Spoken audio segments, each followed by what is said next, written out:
तो अक्सर आदमी अपने भीतर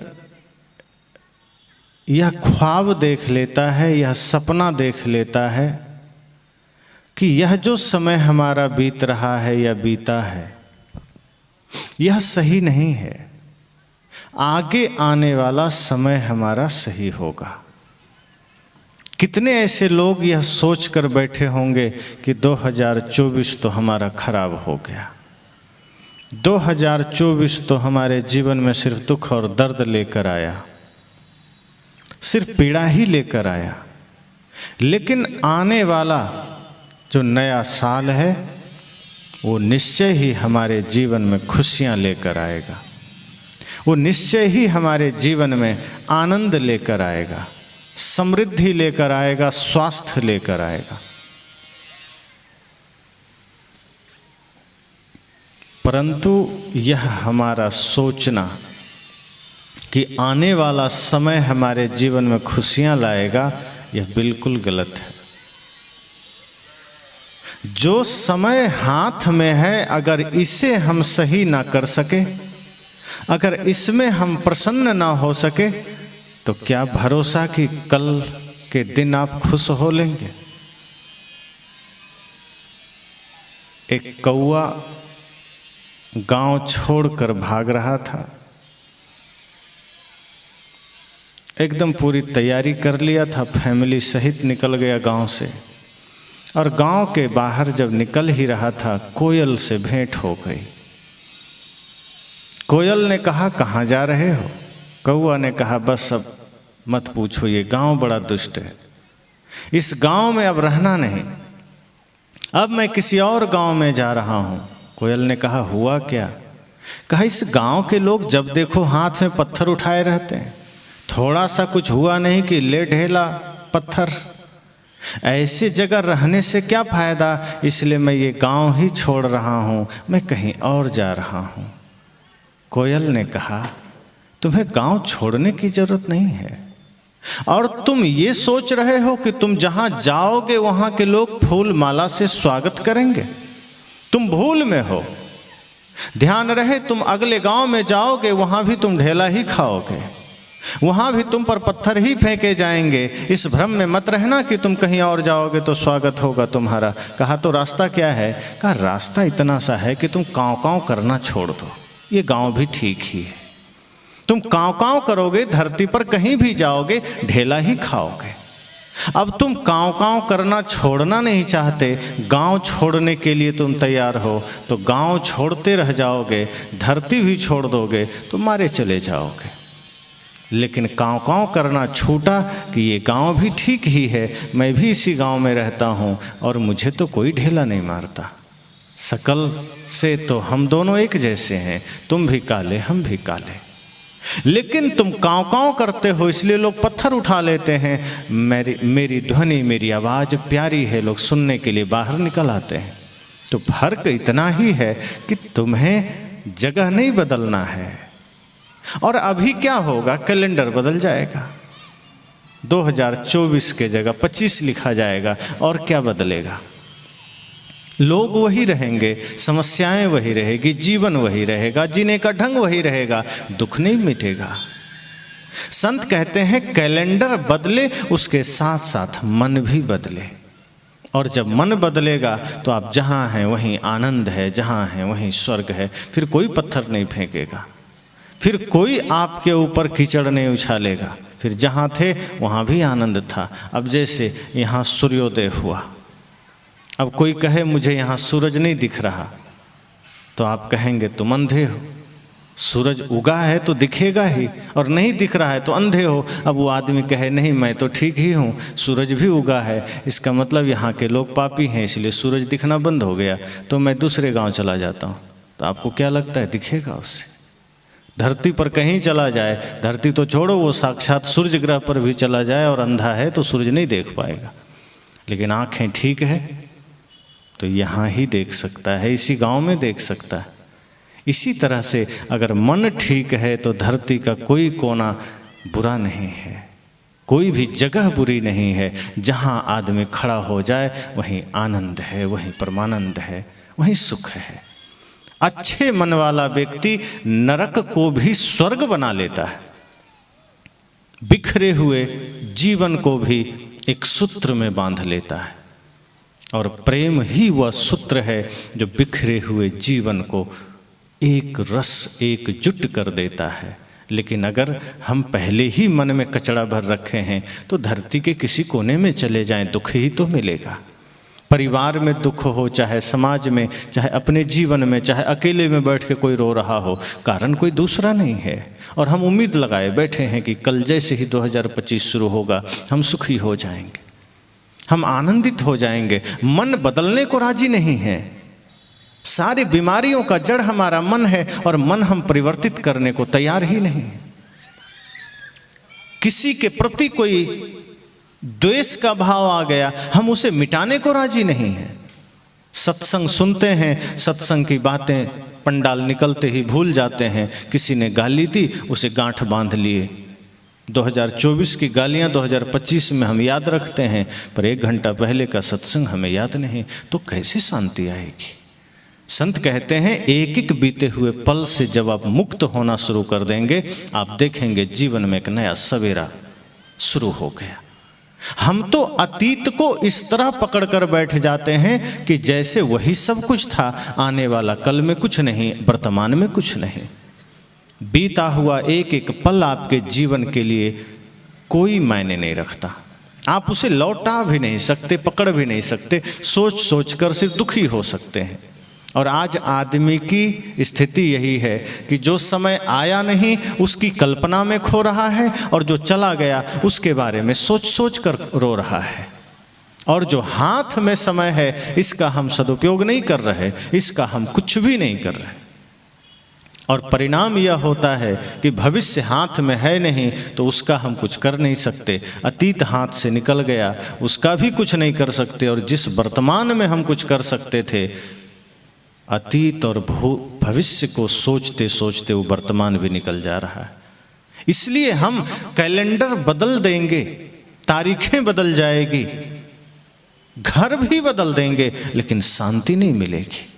आदमी सोचता है चलो पुराने घर में विवाद था, पुराने घर में झगड़ा था, अब नया घर बना लेते हैं, शायद यहाँ ठीक हो जाए। और नया घर भी बन गया। सलाह लेकर के सारी चीज़ें नई लगा दी गई, पर्दे लगा दिए गए, टाइल्स लगा दिए गए, सारी चीज़ें बदल दी गई। किसी ने कहा कि वास्तु का ध्यान रखना, सदैव समृद्धि बनी रहेगी, सब कुछ कर दिया गया, लेकिन मन में कचड़ा है। तुरंत घर में, नए घर में ही विवाद शुरू हो गया। भाई से झगड़ा हो गया, पत्नी से हो गया, माता पिता से हो गया। अब आदमी सोचता है इतना सब कुछ किया, झगड़ा क्यों हो गया? तो झगड़ा ईंटों की वजह से थोड़े हो रहा है, आपके पर्दों के वजह से झगड़ा थोड़े हो रहा है, घर के वजह से थोड़े हो रहा है। झगड़ा हो रहा है मन के कारण। मन को धोया नहीं, मन को साफ किया नहीं, मन को नया बनाया नहीं। मन पुराना है, घर नया हो गया, साल नया हो गया, कपड़े नए हो गए, जूते नए हो गए, मन वही पुराना कचड़ा लेकर खड़ा है। तो दुख का कारण तो मन है, पीड़ा का कारण तो मन है। और हम सोचते हैं कि घर हमारे दुख का कारण, हम सोचते हैं ये कपड़े हमारे दुख का कारण। सदगुरु कहते हैं नहीं, अतीत से मुक्त होना पड़ेगा। ये 24 भी सबके लिए बुरा थोड़े था। बहुत ऐसे लोग थे, बहुत ऐसे लोग हैं जिनके लिए 24 भी अद्भुत था। हमारे लिए तो हर दिन अच्छा है। हम जिस जीवन में जी रहे हैं, हमें तो एक एक पल आनंद से भरा हुआ मालूम पड़ता है। कभी ऐसा लगा ही नहीं कि कोई समय खराब है, कोई दिन खराब है। आज हमारे शरीर का जन्मदिन है। लोग मुझे शुभकामनाएं दे रहे हैं, बधाइयाँ दे रहे हैं कि आपको जन्मदिन की शुभकामनाएं। हृदय से मैं सबको शुभकामना का जवाब दिया। लेकिन जब मैं खुद सोचता हूँ तो मुझे लगता ही नहीं कि मेरा जन्मदिन है। मैं इतना ही सोचता हूँ कि जन्मदिन अर्थात जिस तारीख में मैं इस धरा पर जन्म लिया, आज वही तारीख है, इससे ज़्यादा और कुछ नहीं। लेकिन वो दिन तो बिल्कुल भी नहीं है, क्योंकि वो दिन निकल चुका काफ़ी पहले, 35 साल पहले वो दिन निकल चुका।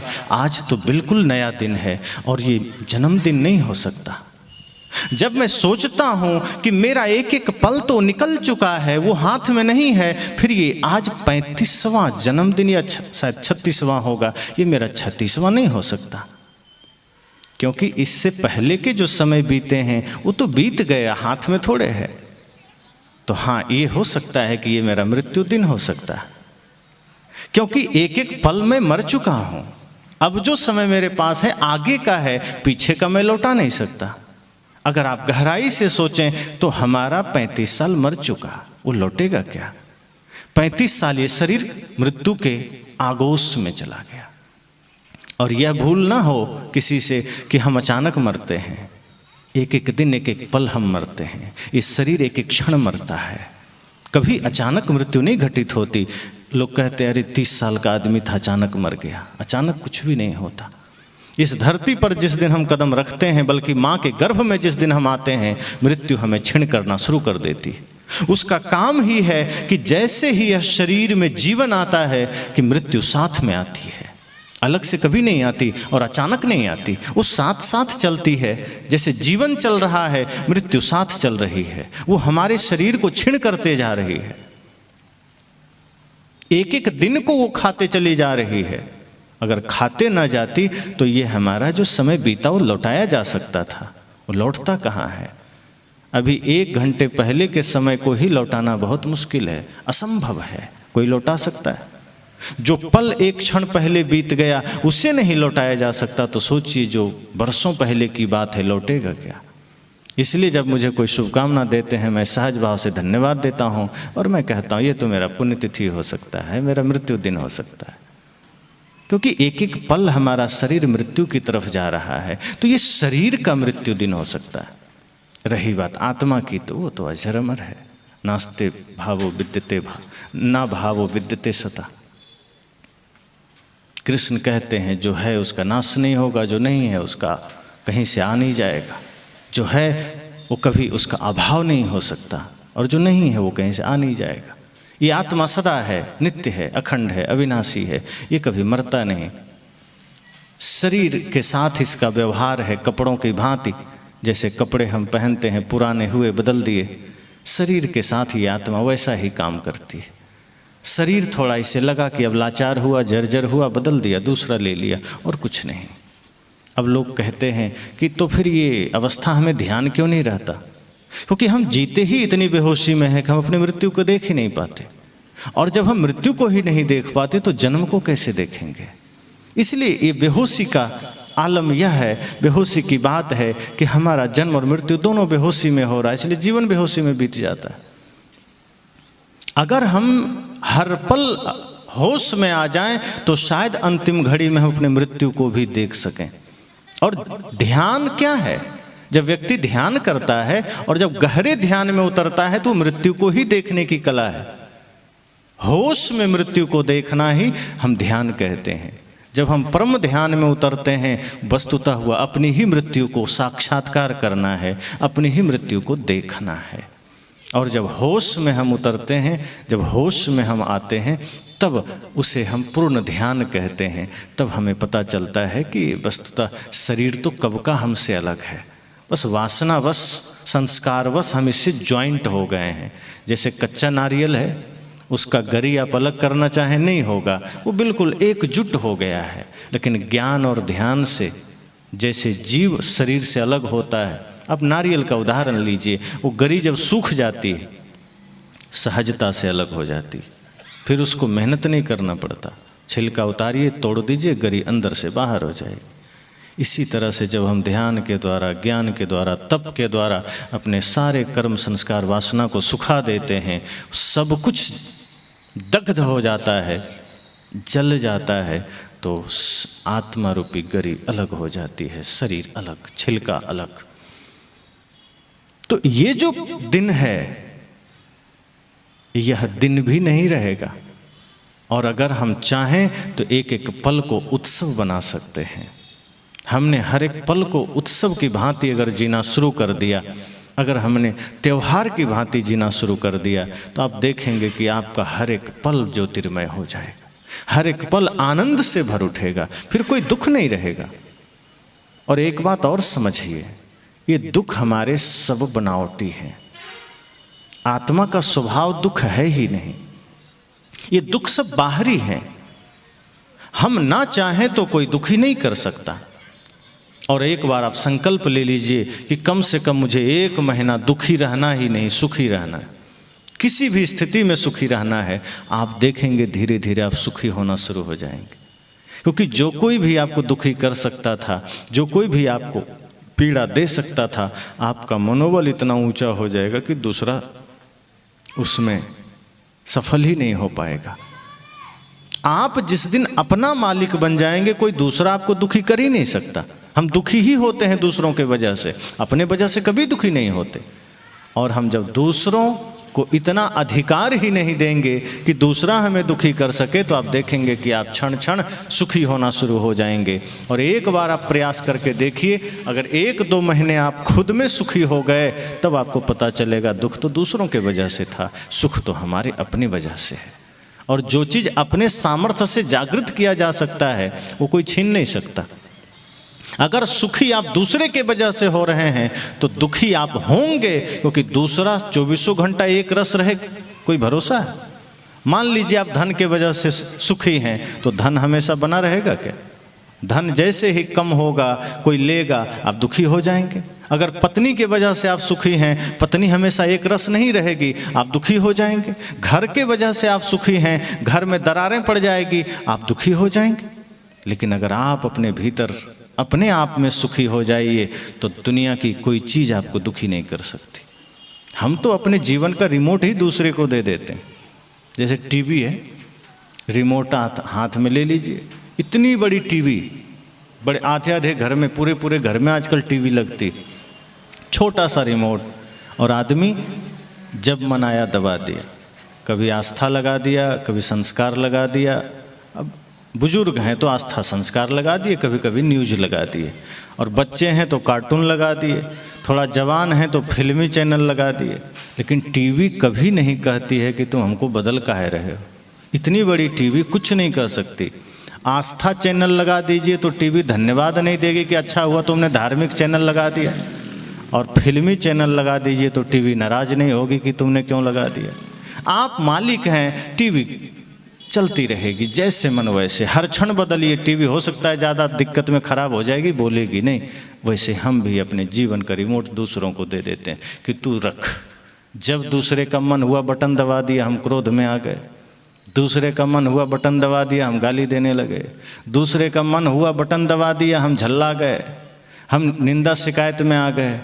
दूसरे ने बटन दबाया, थोड़ा हम मुस्कुरा दिए। जैसा चाहा दूसरे ने बटन दबाया, हम हंसे, मुस्कुराए, रोए। मतलब हमने स्वयं का नियंत्रण ही दूसरे को दे दिया। वो चाहे तो हमें हंसा दे, वो चाहे तो रुला दे। अब जब दूसरे को ही नियंत्रण आपने दे दिया, तो दूसरा मालिक हुआ, आप नौकर हुए। वो जब चाहे आपको हंसाए। संत कहते हैं मालिक बनिए। जीव तो मालिक है ना, और जीव अगर नौकर बन जाए तो क्या स्थिति होगी? दुख से कोई मुक्ति नहीं दे सकता। और फिर हम कहते हैं दुख ने, भगवान ने दुख दिया। फिर हम कहते हैं कि परमात्मा ने दुख दिया। ये परमात्मा है कि शैतान है? दुख देगा आपको, परमात्मा ही तो है, क्यों दुख देगा? आपसे कोई दुश्मनी थोड़े है। भगवान की किसी से कोई वैर है क्या? वो तो, अब आप खुद सोचिए, आपके 2 बच्चे हैं, एक बच्चा धर्मात्मा है, एक दुष्टात्मा है, मान लीजिए, और आप पिता हैं, और आपको ये अधिकार दे दिया जाए कि आप अपने बच्चे का भविष्य लिखिए, तो आप क्या करेंगे? जो धर्मात्मा है उसमें पुण्य लिख देंगे, जो दुष्टात्मा है उसमें पाप लिखेंगे आप? कभी नहीं। आप पिता हैं, आप नहीं लिखेंगे। आप सोचेंगे ये दुष्टात्मा है तो भी हम इसके कर्म में अच्छा ही लिखेंगे, उसके कर्म में हम सुख ही लिखेंगे। तो भगवान तो बड़े पिता हुए, सबके जगत पिता हुए, उनको ये अधिकार अगर है तो वो कभी किसी के किस्मत में बुराई नहीं लिख सकते, किसी के किस्मत में दुख नहीं लिख सकते, किसी के जीवन में दर्द नहीं लिख सकते। वो जानेंगे कि इसने भूल की है, लेकिन है तो मेरा ही संतान, हम इसे दुख नहीं दे सकते। और यदि भगवान को इतना पावर है कि वही सबका दुख दर्द का बंटवारा करते हैं, किस्मत लिखते हैं, वो सदैव अच्छा लिखेंगे, सदैव पवित्र लिखेंगे। मैंने कहा ना कि हम होते ही इतनी बेहोशी में कि हमारा जन्म मृत्यु भी बेहोशी में हो रहा है, और उसी बेहोशी में हम अपना भाग्य खुद भी लिख रहे हैं। हम खुद अपना भाग्य लिखते हैं, खुद ही अपना सुख दुख लिखते हैं। एक आदमी ने पूछा, जब हम खुद लिखते हैं तो हम बुरा क्यों लिखेंगे? संत ने कहा, लिखते तुम बेहोशी में हो, इसलिए तुम्हें पता नहीं चलता तुम अच्छा लिख रहे हो कि बुरा लिख रहे हो। होश में रहो तो अच्छा लिखो। और लिखने का तात्पर्य कोई कलम किताब लेके थोड़े लिखना है, कॉपी लेके।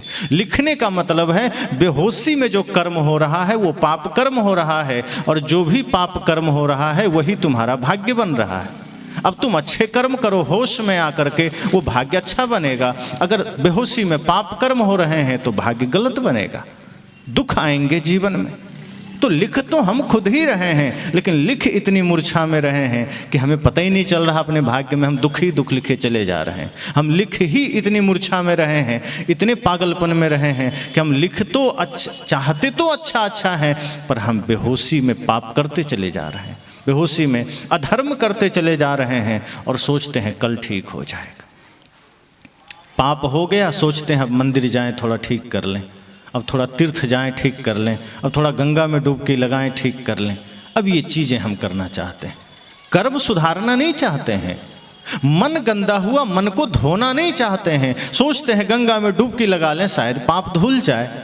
और ऐसा कहा भी जाता है, गंगे तव दर्शनार्थ मुक्ति, कि तुम गंगे का दर्शन बस करो तो मुक्ति हो जाएगी। और कई लोग व्यास गद्दी में बैठकर ये समझाते हैं कि चिंता मत करो, तुम जितना पाप करना है करो, जितना माता पिता से बदसलूकी करनी है करो, भाई से दगाबाजी करना है करो, नशा करना है करो, हत्या करो, मांस खाओ, बस इतना करना कि प्रभु नाम ले लेना अंतिम में, या चिता में तुलसी का लकड़ी डलवा लेना, मुक्ति मिल जाएगी।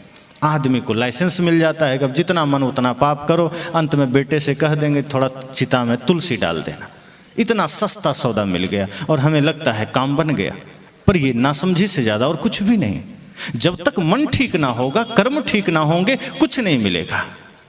और हमें ये लगता है कि बाहर कुछ कर लेंगे तो हो जाएगा, कि बाहर डुबकी लगा लेंगे तो हो जाएगा। एक गंगा में डुबकी लगाने से कहीं पाप धुलता है? पाप शरीर में कोई चिपका हुआ धूल थोड़े है कि कंठ में चिपका है। गंगा गंगा बोलेंगे तो उच्चारण तो कंठ से ही होगा, तो कंठ में चिपका होता तो छूट जाता, शरीर में मैल की तरह लगा होता तो नहाने से धुल जाता। पर पाप तो मन में है, और जब पाप मन में है तो मन तक बाहर का जल नहीं जाएगा तो क्या जाएगा? धोना था मन भूल गया तो, धोता रहा तन मल मल के,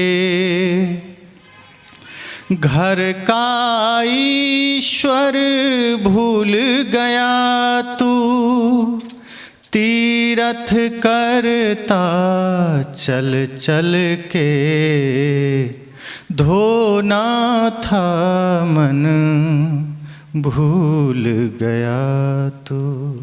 भजन में क्या कहा? मन को धोना था, समस्या मन में थी और हम तन को धोते रहे। कर्म को ठीक करना था और तीर्थों की यात्रा करते रहे। अभी कुंभ मेला लग रहा है, लग गया है, लाखों करोड़ों लोग इस भाव से जाएंगे कि शायद डुबकी लगाते ही पाप से मुक्ति मिल जाएगी। पर वो कभी ये नहीं सोचेगा कि चलो डुबकी लगाना है लगा लेंगे, कोई बात नहीं, लेकिन यहाँ से जाने के बाद माँ को दुख नहीं देंगे, पिता को दुख नहीं देंगे, भाई से बंटवारा नहीं लेंगे, प्रेम से रहेंगे। अब राम के मंदिर में गए, राम की पूजा किए और घर आते ही भाई से कहे जमीन बांट लो, ये राम की पूजा हुई क्या? राम जी ने अपने भाई के लिए गद्दी ही छोड़ दी। और सोचिए भरत कैसे थे? भरत जी ने कहा जब राम जी छोड़ दिए तो मैं कैसे ले सकता हूँ? तो राम जी ने अयोध्या की गद्दी को फुटबॉल समझ के लात मार दिया कि नहीं चाहिए, ले ले तू, मुझे तो भाई चाहिए। भरत जी ने कहा तो मैं कौन सा लेने बैठा हूँ, मुझे भी आप ही चाहिए, ये गद्दी नहीं चाहिए। भरत जी ने भी लात मार दी, लेकिन राम जी के आदेश पालन करने के लिए वो रहे भी तो जमीन से 2 फीट नीचे रहे, ताकि भैया के बराबरी में न रहूं। वो तो भगवान है। आज है क्या ऐसा भाई? राम की पूजा है, धर्म की यात्रा है, तीर्थ की यात्रा है, गंगा में डुबकी है, राम नाम जाप है, रामायण का पाठ है। लेकिन भाई ऐसा नहीं है, कर्म ऐसा नहीं है। बाहर सब कुछ राम की तरह है, लेकिन भीतर सब कुछ रावण की तरह है। यही तो उल्टा हो गया। बाहर दिखावा ना होती कोई बात नहीं, रामायण का पाठ भी ना होता कोई बात नहीं, लेकिन जीवन अगर राम की तरह हो जाता तो क्षण क्षण रामायण प्रदर्शित होता, कर्म में रामायण उतर जाता। लेकिन ऐसा कहाँ है। राम जी ने जो करके दिखाया वो हम करने का संकल्प कहाँ लेते हैं। हम सिर्फ सोचते हैं कि राम का नाम लेंगे काम बन जाएगा। राम जी ने ऐसा तो नहीं कहा कि तुम नाम बस लेना और काम बन जाएगा, कि तुम गंगा में डुबकी लगाना और काम बन जाएगा। अगर ऐसा सच में होता तो राम जी कह देते कि भाई कोई बात नहीं, तू मेरा नाम ले लेना, मैं तुम्हें मिल जाऊंगा। लेकिन राम जी ने क्या कहा। एक आदमी राम जी के पीछे दौड़ा चला जा रहा था। राम जी ने मुड़ कर देखा कि कोई मेरे पीछे भागा चला आ रहा है। कहा तुम कहाँ आ रहे हो। कहा आप ही को पाना चाहते हैं। कहा हमको। तो दौड़े क्यों चले आ रहे हो। कहा आपको पाने के लिए आपके पीछे दौड़ रहे हैं, बहुत देर से दौड़ रहे हैं, आप दिखाई भी नहीं देते थे, अब तो दिखने लगे हैं, अब मैं आपको पालूंगा। राम जी ने कहा ये जितनी दूरी अब बच गई है ये जन्म जन्म तक बच जाएगी, तुम मुझे नहीं पा सकोगे। वो आदमी हैरान हुआ, कहा अब तो आप दिख रहे हैं, अगर मैं जोर से छलांग लगा दूं तो आपसे आगे निकल जाऊंगा, और आप कहते हैं पा नहीं सकेंगे। क्यों। राम जी ने कहा तुम गलतफहमी में हो, जिस तरीके से तुम भागे चले आ रहे हो मुझे नहीं पा सकते। कहा फिर आपको कौन पा सकता है। तो राम जी ने क्या कहा, निर्मल मन जन सो मोहि पावा, मोहि कपट छल छिद्र न भावा। कहा तुम जो सोच रहे हो कि पाप करके मेरे पीछे आ जाओगे राम मंदिर में और मुझे पालोगे, बिल्कुल नहीं। अगर मुझे पाना है तो मन को निर्मल करो, और जहाँ मन निर्मल हुआ राम वहीं मिल जाएंगे, मेरे पीछे आने की जरूरत नहीं है। जो कपटी हैं, छली हैं, वो मुझे पा नहीं सकते, वो मुझे जान भी नहीं सकते, पाना तो दूर की बात। और यदि तुमने मन को निर्मल किया तो मैं वहीं हूं जहां तुम हो। तो राम जी ने कर्म करने की बात कही, पवित्र कर्म करने की बात कही, मन को निर्मल करने की बात कही, नहीं कहा कि डुबकी लगा लेना। उन्होंने तो ये भी करके दिखाया कि प्रातः काल उठ के रघुनाथा मात पिता गुरु ना महिमा था। माता पिता गुरु ये तीन को ही वंदन किया राम ने, गुरु रूप को, माता पिता को। कहा अगर जीवन में शांति चाहते हो तो प्रातः उठना तो सर्वप्रथम माता पिता के चरण स्पर्श करना और गुरु को नमन करना। ये शिक्षा राम जी ने दी। तो राम जी ने तो कर्म करके दिखाया, जीवन जीकर दिखाया, और हम सोचते हैं उनका नाम लेकर के खूब पाप करते हुए हम पुण्य पालेंगे। ऐसा नहीं है। राम जी ने अपने भाई से प्रेम दिखावा नहीं किया, वास्तव प्रेम किया, और इतना प्रेम किया कि उस प्रेम का आज हम उदाहरण देते हैं, उस प्रेम का आज हम लोगों को एग्जाम्पल देते हैं कि देखो राम जी के जीवन में प्रेम है। कौशल्या माता के प्रति तो समर्पण है ही, क्योंकि जन्म दिया था। जिस माँ ने, जिस सौतेली माँ ने जंगल दिया था, उनको भी उतना ही सम्मान दिया। बल्कि जब जाने लगे जंगल तो माता कौशल्या से पहले कैकेयी का चरण स्पर्श किया, और जब जंगल से लौट कर आए तब भी माँ कौशल्या से पहले माता कैकेयी और सुमित्रा का चरण बंदन किया। ये राम जी ने दिखाया। आज तो अपनी माँ अगर दो बात कड़ा होकर कह दे तो बेटा 2 दिन भोजन नहीं करता, घर से बाहर ही रहता है, हमको कह कैसे दिया। और वो पूजा राम जी का करते हैं कि हम तो राम के भक्त हैं। क्या खाक राम का भक्त है। राम का भक्त होने का मतलब है कि राम का आदर्श आचरण में उतरे, सिर्फ मुख में नहीं राम राम राम राम कर दिया काम हो गया। ये तो ऐसा ही हुआ, मुख में राम बगल में छुरी, कि मुख में तो राम राम है बगल में छुरी रखे हुए हैं। राम कहते हैं नहीं, वास्तव में प्रेमी बनो, वास्तव में मातृपितृ भक्त बनो, वास्तव में गुरु भक्त बनो, वास्तव में राष्ट्र भक्त बनो। लोगों ने कहा राम जी से कि हे प्रभु, पूरी दुनिया आपका भजन करती है, आपका स्मरण करती है, आपका गुणगान करती है, सब आपको भजते हैं, कोई है ऐसा जिसको आप भजते हैं।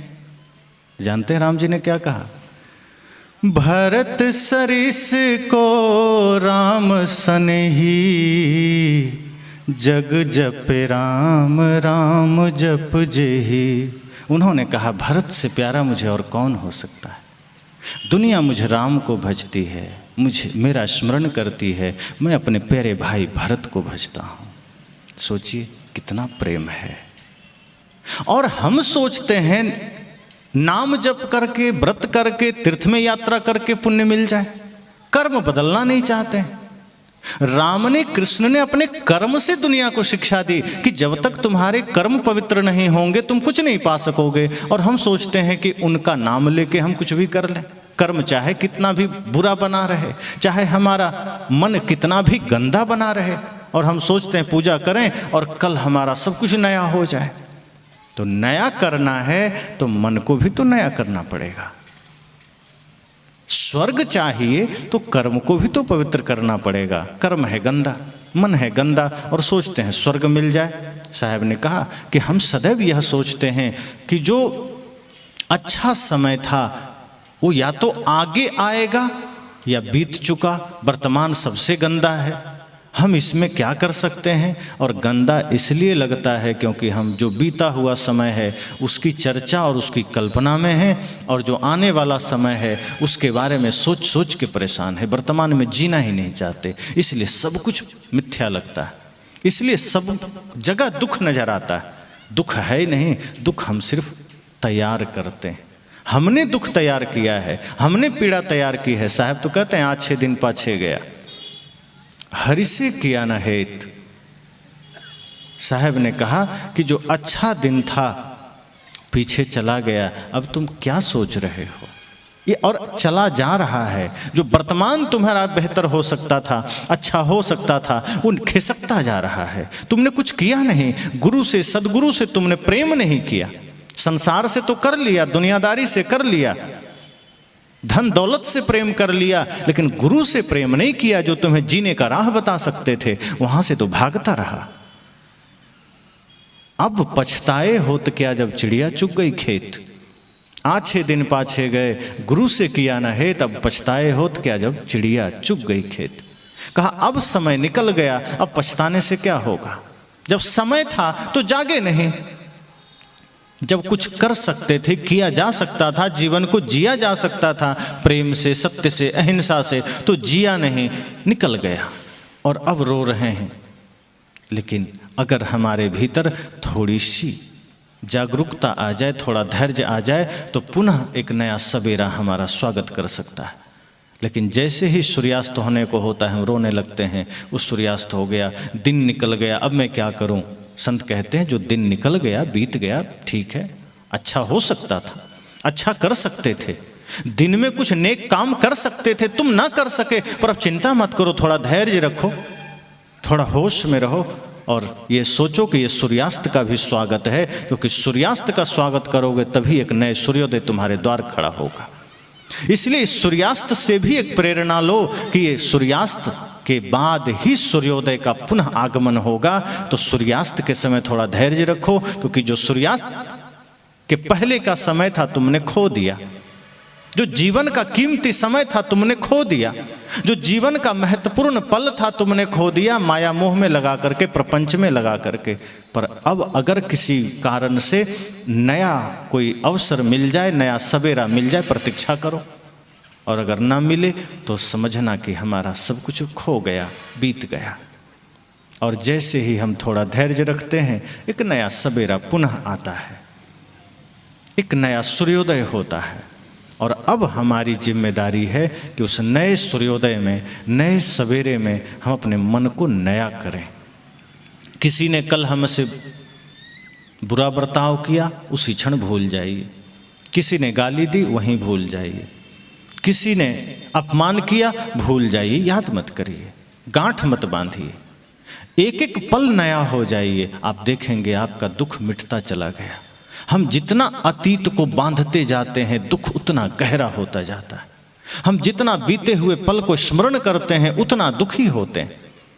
बीते हुए पल में अगर कुछ बुरा हुआ है, उससे प्रेरणा लीजिए कि ये बुराई हमारा वर्तमान में नहीं होना चाहिए। और कुछ अच्छा हुआ है तो संकल्प लीजिए कि इस अच्छाई को और अच्छा करेंगे और आगे जाएंगे। इस तरह से सद्गुरु कहते हैं कि जब बीते हुए पल में हम इस भाव के साथ प्रेरणा लेकर आगे बढ़ते हैं तो आने वाला समय सुंदर हो जाता है, खूबसूरत हो जाता है। फिर कोई दुख नहीं, फिर कोई दर्द नहीं, और कोई दे भी नहीं सकता। और ये मत सोचिए कि वस्तुओं के वजह से सुख और दुख मिलता है। अगर सोना चांदी सुख का कारण होता, धन सुख का कारण होता, पद सुख का कारण होता, तो आप क्या सोचते हैं? ये टाटा, बिड़ला, डालमिया, अडानी, अंबानी जितने हैं, ये सारा सुख खरीद के धर लेते घर में कि अब दुनिया में किसी गरीब को सुख कभी मिलता ही नहीं। जो चीज़ खरीदी जा सकती है वो कभी छोड़ेंगे क्या?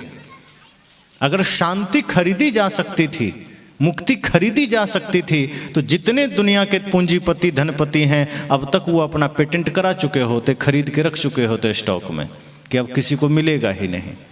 लेकिन यही तो फर्क है कि जो साधना से पाया जा सकता है, जो तप से पाया जा सकता है, वो सरल ही है, वो धन से नहीं मिलेगा। और अगर साधना से हम मुक्ति पा सकते हैं, तपस्या से शांति पा सकते हैं, अच्छे कर्म से शांति पा सकते हैं, तो ये कोई भी कर सकता है। किसी का ठेकेदारी थोड़े है। ये तो जो मन निर्मल करेगा वही शांति पालेगा। और इसका प्रमाण आप इतिहास में देख सकते हैं, वर्तमान में देख सकते हैं।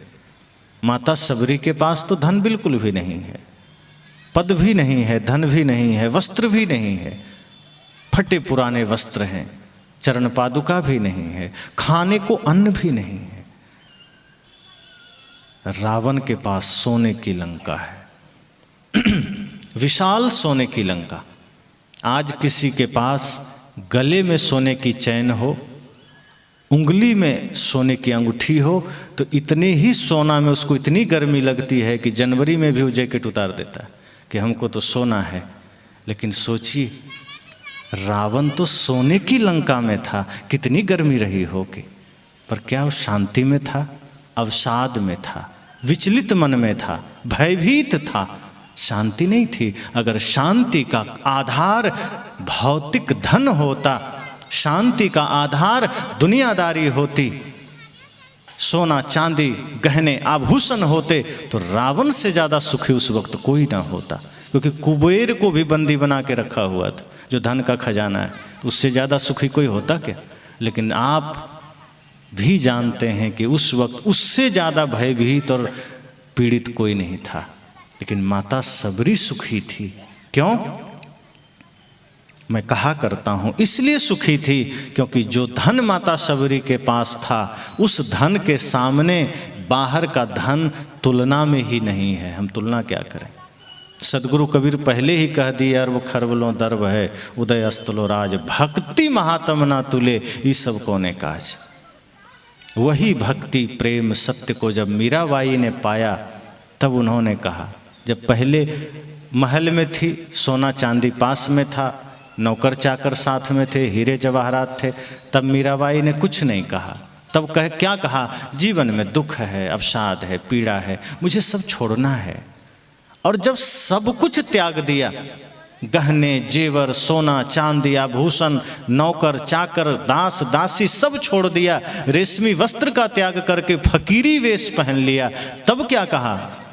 पायो जी मैंने राम रतन धन पायो, वस्तु अमोलिक दी मेरे सतगुरु,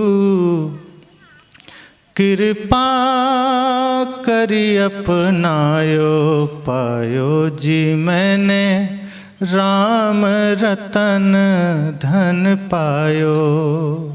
उन्होंने कहा, जब बाहर का मैंने त्याग किया, तब सदगुरु ने उस धन का पता दिया जो धन मुझे वास्तव में धनी कर गया। अब मैंने पा लिया, अब मैंने पाया है। अब तक तो मैंने खोया है, अब तक तो गंवाया है, लेकिन सदगुरु ने नाम का धन, प्रेम का, सत्य का धन, ज्ञान का धन, भक्ति का धन दे दिया, और इसके सामने दुनिया की सारी दौलत फीकी है। और ये धन ऐसा है, खर्चे नहीं कोई चोर न लूटे, दिन दिन बढ़त सवायो। आपके पास 100 रुपया है, 1 रुपया किसी को दे दीजिए तो 99 हो जाएगा। 1 करोड़ भी हर 1 रुपया निकाल दीजिए तो 1 रुपया कम हो जाएगा। लेकिन प्रेम का धन, भक्ति का धन, अगर आप किसी को 2 मीठे वचन दे दीजिए तो प्रेम घटेगा क्या? क्यों? क्योंकि वो भीतर से प्रकट होता है। धन बाहर से अर्जन करना पड़ता है। जो भी चीजें बाहर से अर्जित करेंगे वो घट जाएगी। संसार को बाहर से बटोरना पड़ता है। बाहर की समृद्धि कम होती चली जाएगी क्योंकि वो बाहर से आई है। टंकी में आप पानी भरते हैं ना, किसी के छत पर 500 लीटर की, किसी के छत पर 1000 लीटर के, कोई है 5-5 हज़ार की, 10-10 हज़ार की टंकियां बना लेते हैं। और पूरे मोहल्ले के लिए 50-50 हज़ार, 1-1, 2-2 लाख की टंकियां बनती। कितनी भी बड़ी टंकी हो, पानी उसमें बाहर से भरा जाता है, उसका अपना कुछ भी नहीं। और उसमें से किसी ने 1 गिलास निकाल लिया तो उस बड़े से बड़े टंकी में गिलास कम हो गया कि नहीं? अपने से पैदा होगा पानी? नहीं होगा, क्योंकि वो पानी उसका नहीं है, वो बाहर से आया है। तो बड़ी से बड़ी टंकी भी खाली हो जाएगी, उतना कम हो जाएगा। हमारे पास भी जो चीज़ें हमने बाहर से बटोरा है, धन, पद, सुख, समृद्धि जो बाहर से लिया है, वो धीरे धीरे कम हो जाएगा। लेकिन आप देखिए, बोर में, कुआं में कभी पानी कम होगा? 1 बाल्टी निकाल लीजिए, फिर उतना हो जाएगा। क्यों? किसी से लिया नहीं है, उसका खुद का है, वो भीतर प्रकट हुआ है। जो खुद प्रकट होता है वो कभी घटता नहीं है। ऐसे ही भक्ति जब भीतर जागृत होती है, प्रेम जब जागृत होता है, क्योंकि बाहर से लिया नहीं जा सकता, बाहर से सिर्फ मार्ग जाना जा सकता है, भीतर ही मौजूद है भक्ति। मेहंदी के पत्ते में जैसे लाली मौजूद है, ऐसे ही सबके भीतर में परम शांति मौजूद है। ये जीव का स्वरूप ही शांति है, जीव का स्वरूप ही ज्ञान है, प्रेम है, सत्य है। इसे सिर्फ जागृत करना होता है। और जिस दिन ध्यान सत्संग के द्वारा, गुरु के द्वारा हम अपने भीतर के प्रेम को जागृत कर लेते हैं, अपनी भक्ति को जागृत कर लेते हैं, फिर खर्चे नहीं कोई चोर न लूटे, दिन दिन बढ़त सवायो। फिर वो बढ़ता ही जाता है, वो घटता नहीं है। फिर हमारे अंदर यही भाव जगता है कि ज्योति से ज्योति जगाते चलो, प्रेम की गंगा बहाते चलो, राह में आए जो दीन दुखी, सबको गले से लगाते चलो। फिर हमारी यात्रा ऐसी होती, फिर कोई दुख नहीं, कोई विषाद नहीं।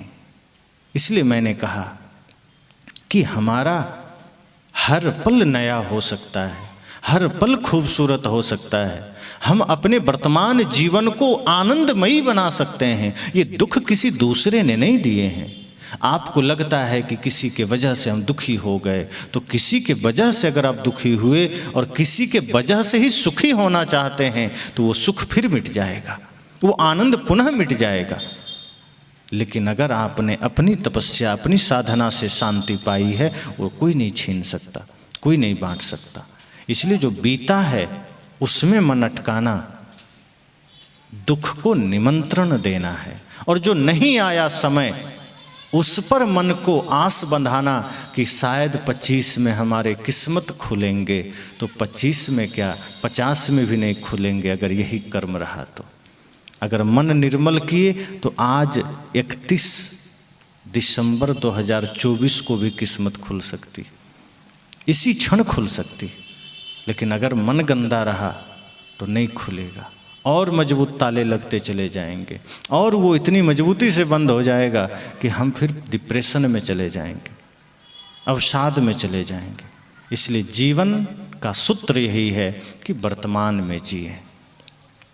जो बीत गया उसकी चिंता नहीं, जो आने वाला है उसकी कल्पना नहीं, जो वर्तमान हाथ में है इसे खूबसूरत कैसे बनाया जाए, इसका प्रयास हो। कभी होली है, अभी होली आएगी, उससे पहले बसंत पंचमी का त्यौहार, पहले बीता दिवाली, दशहरा, ऐसे त्यौहार आते हैं चले जाते हैं। एक एक दिन हम थोड़ा खुश होने का प्रयास करते हैं कि कोई त्यौहार आए तो खुश हो लें। संत कहते हैं आप अपने एक एक पल को त्यौहार बनाइए, एक एक क्षण को उत्सव बनाइए। जब आप उत्सव बनाएंगे और अपने एक एक पल को खूबसूरत बनाकर उसको जिएंगे तो आपको पता चलेगा कि हर दिन आपके जीवन में सुख है, हर दिन समृद्धि है। और जिसने अपने एक एक पल को उत्सव बनाया उसकी मृत्यु भी महोत्सव बन जाती है, वरना वो भी पीड़ादायक होती है, वो भी भयंकर दुखदायी होती। जिसने मृत्यु को भी महोत्सव बनाना जान लिया, समझना वही तो विजयी हुआ। और हमारा तो सूत्र यही है कि आप जीवन से हार के मत जाइए, विजयी होकर जाइए। तो 31 दिसंबर है, ये बीत जाएगा।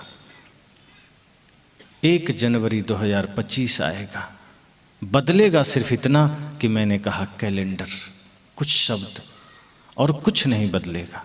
अगर हमने अपना चिंतन बदला, अपनी सोच हमने बदली, तब समझना कि वो अभी भी बदलाव आ सकता है। ये अच्छा समय प्रतीक्षा में थोड़े है कि वो रुका हुआ है कि नहीं अब 31 में क्या जाना, 1 को ही आएंगे, कहीं बैठा थोड़े, आपके ही भीतर है। आपने ही दरवाजे बंद कर रखे हैं। जैसे सुबह सूर्योदय होता है, अब कोई आदमी कमरे में बैठा रहे, पर्दा लगा के, दरवाज़ा लगा के, अब सोचे कि 7 बज गया, 8 बज गया, सूर्योदय क्यों नहीं हो रहा। तो उस आदमी को कोई कहता है कि भैया सूर्योदय तो 6 बजे हो चला है, तुम ही कमरे में बैठे हो, तो सूरज तुम्हारा मेहमान थोड़े है जो उतर के तुम्हारे कमरे में आएगा। वो तो उदय हो चुका है जहाँ उसे उदय होना था। अब तुमने ही दरवाजे बंद कर रखे हैं, तुमने ही खिड़कियाँ लगा रखी है, तो तुम्हें सूरज दिखाई कैसे देगा। अगर सूरज का प्रकाश चाहिए, थोड़ा सा खिड़की खोलो, पर्दा हटाओ, हल्का सा पर्दा हटाओ, कुछ तो धूप आने दो। और ज़्यादा प्रकाश चाहिए, दरवाजे भी खोल दो। और ज़्यादा प्रकाश चाहिए, दीवारें गिरा दो। और ज़्यादा प्रकाश चाहिए, खुद कमरे से बाहर आके मैदान में चले आओ, सूरज का पूरा प्रकाश मिलेगा। हमने भी अपनी अज्ञानता, मोह, अविद्या के पर्दे लगा लगा के सफलता का द्वार हमने खुद बंद कर रखे हैं। ज्ञान, भक्ति, वैराग्य के रोशनी को हमने खुद बंद कर रखे हैं, अविद्या का पर्दा लगा के। अज्ञानता का, मोह का, लालच का, छल कपट का पर्दा हमने इतना मजबूत लगा दिया है कि सफलता का सूर्योदय हमारे आंगन तक, हमारे हृदय तक पहुंच ही नहीं पाता, वो बाधित हो जाता है। जैसे जैसे हम अविद्या मिटाते हैं, अज्ञानता को खत्म करते हैं, जैसे जैसे मन को निर्मल करते हैं, सारी समृद्धि हमारे जीवन में आने लगती है, सारा सामर्थ्य हमारे भीतर आने लगता है, सुख का आगमन होता है। इसलिए जो समय बीता उसकी चिंता नहीं। आछे दिन पाछे गए, सदगुरु ने कहा, गुरु से किया न हेत। अब इसमें एक और गहरी बात है कि जो हमारा जवानी का समय था, अच्छा समय था, वो बीत गया। गुरु सदगुरु से हमने प्रीत नहीं किया ताकि इस जवानी को ही हम सुंदर बना सकें, इस जवानी से ही हम धर्म की यात्रा कर सकें। और अब जब यह काम, वासना, छल, प्रपंच रूपी चिड़िया ने हमारे शरीर की आयु को ही नष्ट कर दिया, अब हम पछता रहे हैं कि काश जवानी में जाग गए होते। तो जवानी में क्या सोचा, अभी कोई भजन का उम्र है। जब किसी ने कहा सत्संग में चलोगे, जवान लोग कहते हैं आप जाइए ना, हमारा समय है, हम बुढ़ापे में जाएंगे। संत ने कहा जवानों संभलो, जागो, इस संसार तो साधारण है, इसके लिए ऊर्जा खत्म मत करो। ये तपस्या में अपनी ऊर्जा थोड़ी सी लगाओ, संसार को भी साथ रखो, संसार का प्रयोग इतना ही करो कि तुम बढ़िया जी सको, अच्छा खा सको, लेकिन उसके बाद अपनी शक्ति का सदुपयोग करो, अपनी ऊर्जा का सदुपयोग करो। अगर धन है तो तुम्हारा धन भी धर्म का कारण बन सके, ये धन अधर्म का कारण न बने।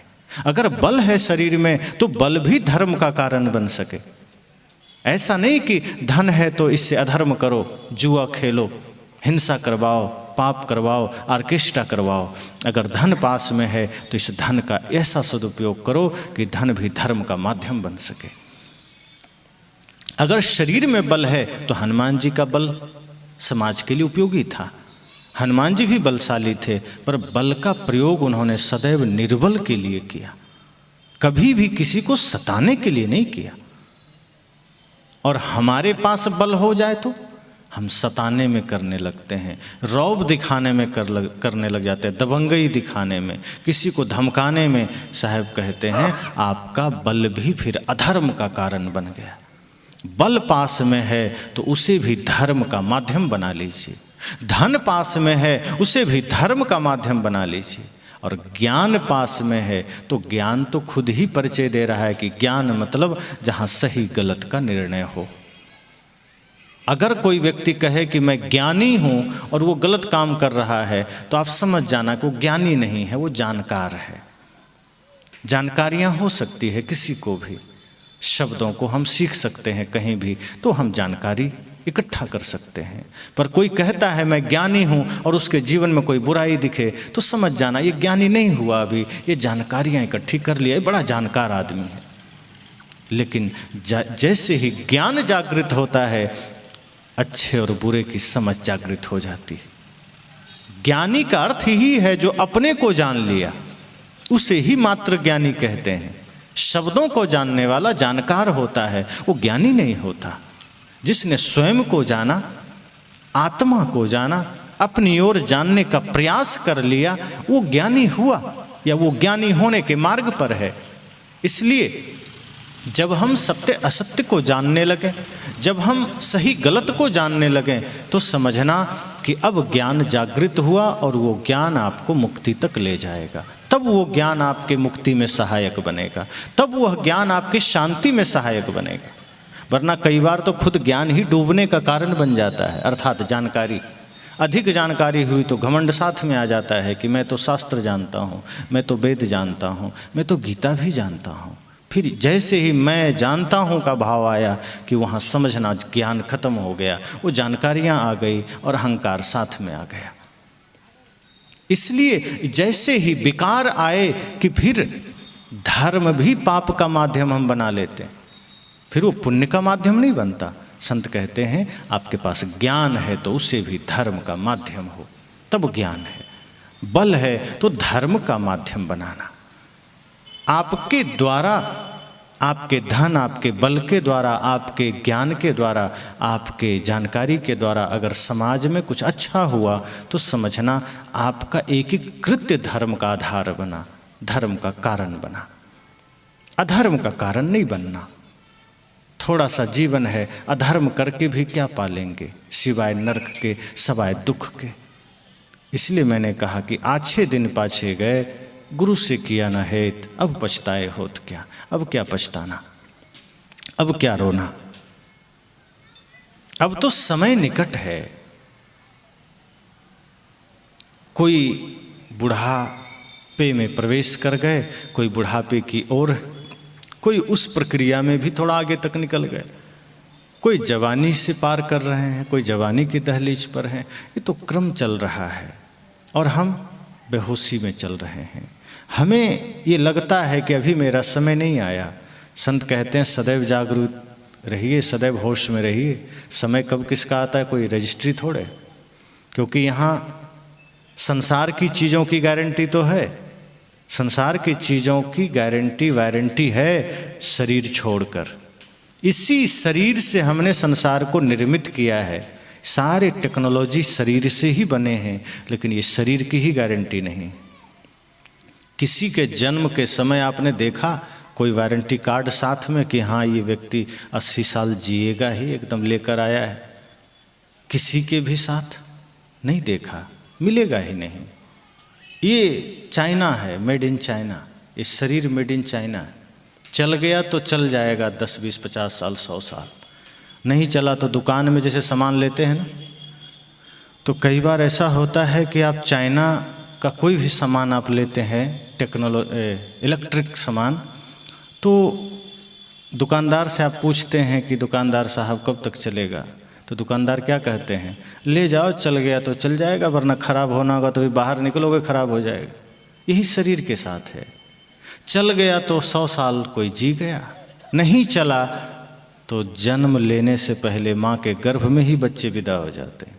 इतना नश्वर, इतना क्षणभंगुर जीवन है। तो मूर्छा में नहीं जीना, शांति में जीना, होश में जीना, और ये सोचना है कि जो समय हमारे सामने है यही बेहतर है, यही सुंदर है, यही खूबसूरत है। जो बीत गया वो अच्छा चला गया, ऐसा भी नहीं सोचना कि अच्छा निकल गया।